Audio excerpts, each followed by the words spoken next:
नमस्कार, आप देख रहे हैं एक भारत वंचितों की आवाज और आपके साथ मैं हूं रामबाबू गौतम। 85 की पाठशाला में आपका स्वागत है। आज बात होगी बहुजन समाज पार्टी की सुप्रीमो मायावती की पहली चुनावी रैली का नागपुर से आगाज करने की। नागपुर से बहुजन समाज पार्टी की सुप्रीमो ने अपनी पहली रैली का आगाज किया है। इसके क्या सियासी मायने हैं, क्या सियासी संदेश है। बहुजन समाज पार्टी की प्रमुख मायावती ने नागपुर से रैली करके क्या बड़ा संदेश देने की कोशिश की है, इन सब चीजों को लेकर के आज विश्लेषण होगा।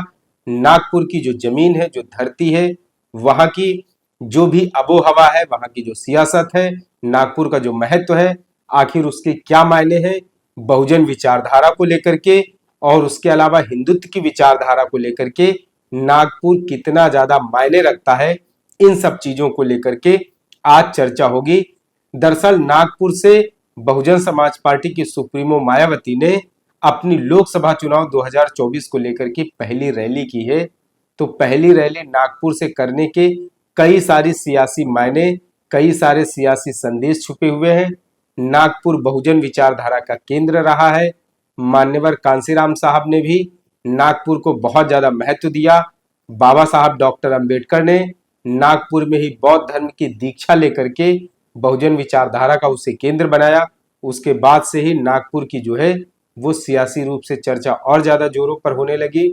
दरअसल नागपुर नागवंशियों का जो है वो शहर माना जाता है। बौद्धावलंबी बौद्ध परंपरा को मानने वालों का शहर माना जाता है। और नागपुर का दूसरा एक जो नागपुर की दूसरी एक पहचान है, वो हिंदुत्व की विचारधारा की भी पहचान है। नागपुर में ही केशव बलिराम हेडगेवार ने 1925 में आरएसएस की स्थापना की थी और 2025 में आरएसएस अपने 100 साल पूरे करने जा रहा है, मतलब अगला जो साल होगा। 2024 के लोकसभा चुनाव में मायावती की पार्टी बहुजन समाज पार्टी अकेले अपने दमखम पर चुनावी मैदान में उतरी है। कांग्रेस पार्टी से या किसी दूसरे दल से बहुजन समाज पार्टी ने कोई गठबंधन नहीं किया है। उत्तर प्रदेश की 80 लोकसभा सीटों के साथ साथ पश्चिम बंगाल, मध्य प्रदेश, छत्तीसगढ़, तेलंगाना, आंध्र प्रदेश, इसके अलावा दूसरे जो राज्य हैं, पंजाब है, मध्य प्रदेश है और भी कई सारे राज्य हैं, महाराष्ट्र है, वहां पर अपने बलबूते पर कई सारे राज्यों में प्रत्याशी उतारे गए हैं। और मायावती ने जो है अपना चुनाव प्रचार शुरू कर दिया है और रैली का जो आगाज किया है वो नागपुर से किया है। नागपुर बहुत ज्यादा सियासी रूप में काफी ज्यादा बहुजन विचारधारा के लिए मायने रखता है। दरअसल 14 अक्टूबर 1956 को बाबा साहब डॉक्टर अंबेडकर ने नागपुर में बौद्ध धर्म की दीक्षा ली थी और उसके बाद से हर साल जो विजयदशमी, अशोक विजयदशमी का पर्व होता है, वो बौद्ध परंपरा को, बौद्ध धर्म को मानने वाले लोगों के लिए बहुत महत्वपूर्ण होता है। और नागपुर में पूरे देश के अलग अलग कोने से लोग आते हैं नागपुर, और अशोक विजयदशमी के बाद से लेकर के कई सारे कार्यक्रम चलते रहते हैं और लोग हिंदू धर्म को छोड़ करके बौद्ध धर्म को स्वीकार करते हैं, बौद्ध धर्म का अनुसरण करते हैं। बाबा साहब का जो बताया हुआ रास्ता था, बाबा साहब का जो आखिरी संदेश था, बाबा साहब का अपने लोगों के लिए जो मैसेज था वो ये था कि आप जो है वो छुआछूत जात पात वाली व्यवस्था को छोड़ करके जो है वो मानव मानव एक समान वाली बौद्ध धर्म का अनुसरण और उसका जो है अपने जीवन में पालन करें। तो बाबा साहब के बताए हुए संदेश, बताए हुए उनके रास्ते पर चलने के लिए बहुत बड़ी संख्या में नागपुर में हर साल लोग पहुंचते हैं और बौद्ध धर्म का जो है वो अनुसरण करते हैं, बौद्ध धर्म को स्वीकार करते हैं। तो नागपुर जो है वो कहीं ना कहीं वहां पर दलित भी आते हैं, ओबीसी भी आते हैं। ओबीसी में मौर्य, कुशवाहा, शाक्य, सैनी, अलग अलग जातियां, दलितों में भी अलग अलग जो जातियां हैं, हर जाति और समुदाय के लोग वहां पर आते हैं। बाबा साहब के मानने वाले, सम्राट अशोक के, भगवान बुद्ध के, तो बहुत सारी जैसी चीजें हैं वहां पर जो है वो विजयदशमी पर होती हैं। विजयदशमी पर बहुत बड़ा वहां पर मेला लगता है और बहुजन विचारधारा के लोग वहां पर जुटते हैं। तो मायावती ने नागपुर से जो एक तरीके से चुनावी रैली की है, वो एक तरीके से मैसेज देने की कोशिश की है कि बहुजन समाज जो कहीं न कहीं धीरे धीरे कमजोर पड़ा है या बिखरा था, या बहुजन समाज पार्टी से धीरे धीरे कई सारे लोग अलग हुए हैं। तो मायावती ने नागपुर से रैली करके कहीं न कहीं जो मान्यवर कांशीराम साहब का 85% का सपना था, उसको साकार करने की कोशिश करने के साथ साथ बिखरे हुए बहुजनों को या बहुजन समाज पार्टी से दूर जा चुके लोगों को फिर से एक साथ लाने के लिए कहीं न कहीं कोशिश की गई है। लेकिन नागपुर से बहुत बड़ा मैसेज एक ये भी है कि मायावती ने वहां से चुनावी रैली करके बहुजन समाज पार्टी की जब 1984 में स्थापना हुई थी तो 85% समाज पर मान्यवर कांशीराम साहब का फोकस था। लेकिन धीरे धीरे चीजें बदली और उसके अलावा फिर बहुजन हिताय बहुजन सुखाय से सर्वजन हिताय सर्वजन सुखाय का नारा दिया जाने लगा। उसके बाद आप सबको पता है कि 2007 से 2012 तक तो सब ठीक था, लेकिन उसके बाद फिर कैसे कैसे चीजें कम पड़ी, कैसे कैसे चीजें कमजोर हुई, कैसे कैसे सीटों से लेकर के वोट शेयर तक का डाउनफॉल हुआ, वो सब आपको मालूम है। तो कहीं न कहीं शायद बहुजन समाज पार्टी की सुप्रीमो मायावती वो कमबैक करना चाहती हैं, वापसी करना चाहती हैं और वापसी के लिए फॉर्मूला वही अपनाने की जरूरत पड़ रही है जो पुराना वाला फॉर्मूला था मान्यवर कांशीराम साहब वाला 85% वाला, फिर से बहुजन हिताय बहुजन सुखाय वाले फॉर्मूले पर वापस लौटने की तैयारी है। तो कहीं न कहीं जो है वो एक मैसेज देने की कोशिश की गई है नागपुर से चुनावी रैली करके। हालांकि बहुजन समाज पार्टी का जो जनाधार है, बहुजन समाज पार्टी का सबसे ज्यादा वोट परसेंट और सबसे ज्यादा अगर कहीं पर सियासी जमीन है तो वो उत्तर प्रदेश है।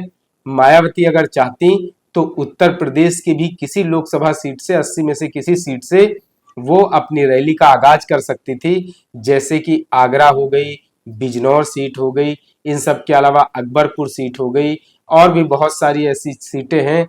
बस्ती की एक सीट है, इसके अलावा जौनपुर की सीट है, बहुत सारी ऐसी सीटें हैं जिन पर जो है बहुजन समाज पार्टी अपना जो है अच्छा खासा प्रभाव रखती है। तो मायावती अगर चाहती तो उत्तर प्रदेश की किसी भी 80 में से एक लोकसभा सीट से अपना चुनाव प्रचार कर सकती थी, लेकिन उन्होंने रणनीति बनाई नागपुर से चुनाव प्रचार करने की।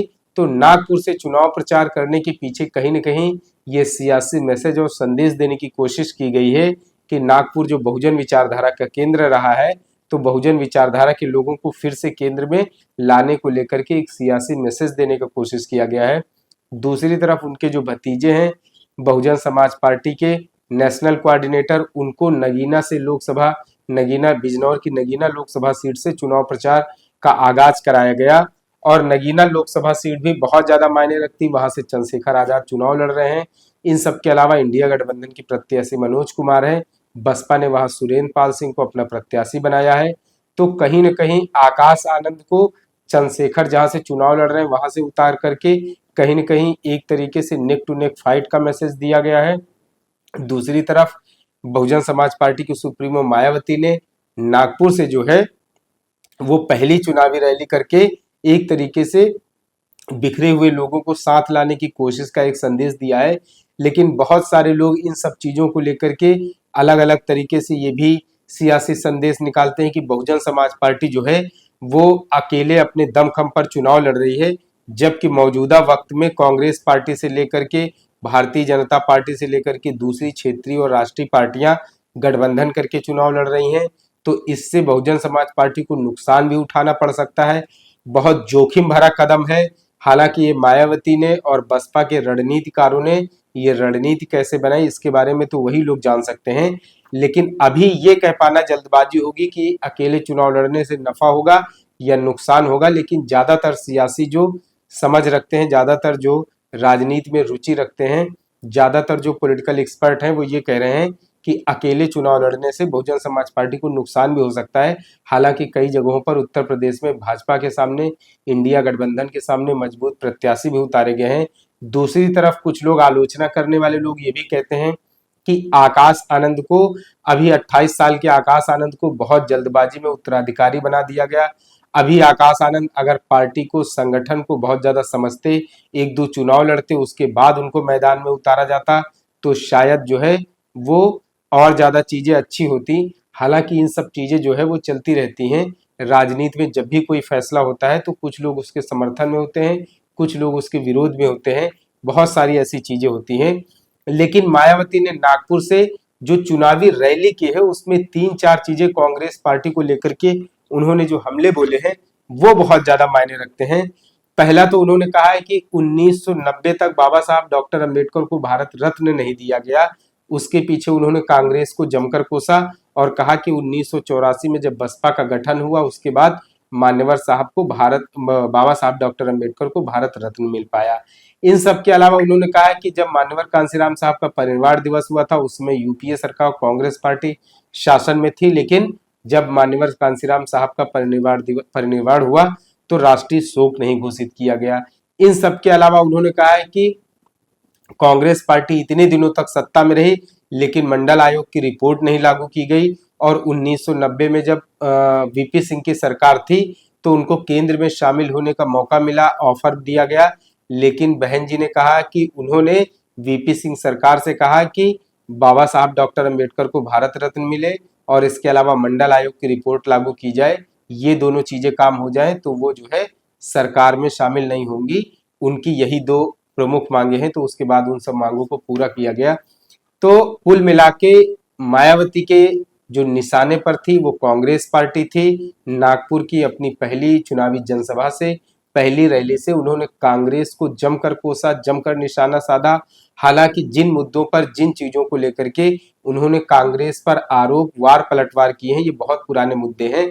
इसके पहले भी इन सब चीजों को लेकर के कई बार मायावती कांग्रेस पर इन सब चीजों को लेकर के निशाना साध चुकी हैं, लेकिन खैर ये चुनावी रैली थी तो चुनावी रैली में अक्सर नेता अपने विरोधियों पर जो है वो आक्रामक प्रहार करते हैं। दूसरा, भारतीय जनता पार्टी के ऊपर भी उन्होंने कई सारे हमले बोले, महंगाई बेरोजगारी को लेकर के कई सारे सवाल उठाए। फिलहाल नागपुर से चुनावी रैली करके उन्होंने जो मैसेज और संदेश देने की कोशिश की है बिखरे हुए बहुजन समाज को, अभी हाल ही में बहुजन समाज पार्टी से कई सारे नेता जो छोड़ करके चले गए, कुछ को निकाल दिया गया है, तो उन सबको एकजुट करने के लिए, कहीं न कहीं लोगों को ज्यादा से ज्यादा जोड़ने के लिए नागपुर को जिस तरीके से बहुजन समाज पार्टी के सुप्रीमो ने अपनी पहली रैली के रूप में चुना है, आने वाले समय में देखना होगा कि उनका ये फैसला, उनकी ये रणनीति, नागपुर से चुनावी रैली करने का आगाज, उनका ये जो फैसला है वो आने वाले समय में क्या प्रभाव डालता है, इससे बहुजन समाज पार्टी को कितना फायदा होता है, नफा होता है या नुकसान होता है। बहुत सारी ऐसी चीजें हैं जो भविष्य के गर्भ में अभी छिपी हुई हैं। आने वाले समय में देखना होगा कि इस फैसले से बहुजन समाज पार्टी को कितना फायदा होता है।